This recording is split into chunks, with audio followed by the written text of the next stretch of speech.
সত্য সম্বন্ধে ব্যাখ্যা করতে গিয়ে আমি বলছি ব্যবহারিক সত্য,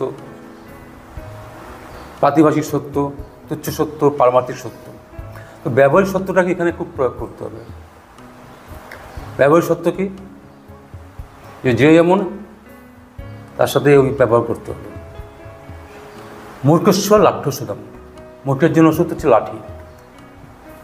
সমস্যা হচ্ছে যে লাঠিটা আমি মারবো, যে শস্যতে ভূত, শস্যের মধ্যেই ভূত। মানে আমরা ভারতবর্ষের মধ্যে নানানভাবে আমরা বিক্ষিপ্ত, নানান পার্থক্যে আমরা নিজেদেরকে একদম বিচ্ছিন্ন করে রেখেছি। মতবিরোধ হতেই পারে, কিন্তু একটা কমন পয়েন্ট আমাদের আসা দরকার। এই কমন পয়েন্টটা আসছে না বলে আমাদের আজকে এই অবস্থা। আমরা সারা জীবন বিচ্ছিন্ন হয়ে আছি। বিশেষ করে হিন্দুরাই বলবো, হিন্দুরা বিচ্ছিন্ন হয়ে আছে। হিন্দুরা একটা সময় একটা পয়েন্টে চলে, একটা সময়ে 4টে লোক একটা পয়েন্টে চলে। যখন 5 নম্বর ব্যক্তিটি তাদের কাঁধের মধ্যে থাকে, যখন সব দেহ নিয়ে যায়, তখনই তারা একটা ডিরেকশন চলে, আর কোনো ডিরেকশন চলে না। নানান ভাব, কেউ সেকুলারের একটা বিরাট মুখোশ পরে ঘুরে বেড়াচ্ছে, আমি সেকুলার।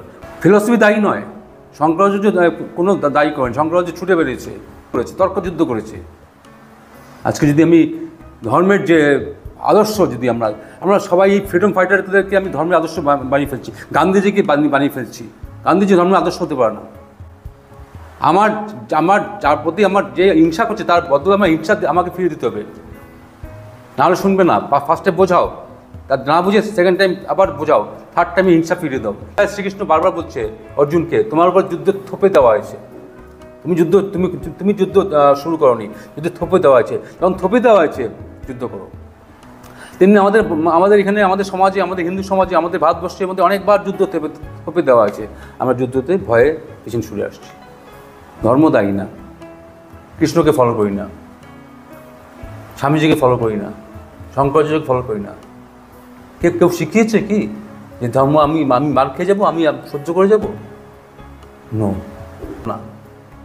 আজকে মুর্শিদাবাদের কথা বললে সত্যি, আজকে বাঙালি, কিছুদিন আগে শুনেছিলাম বাংলাদেশের, ওটাও আমাদের ল্যান্ড ছিল, এখন ল্যান্ডে নেই। সব তো হিন্দু তো ভাগছেই। আফগানিস্তান থেকে ভাগছে, মায়ানমার থেকে ভাগছে, নেপাল থেকে ভাগছে, বাংলাদেশ থেকে ভাগছে, এখন বাংলার থেকে ভাগছে। ভেঙেই চলছে। রুখে দাঁড়াও, বেদান্ত বলছে রুখে দাঁড়াও।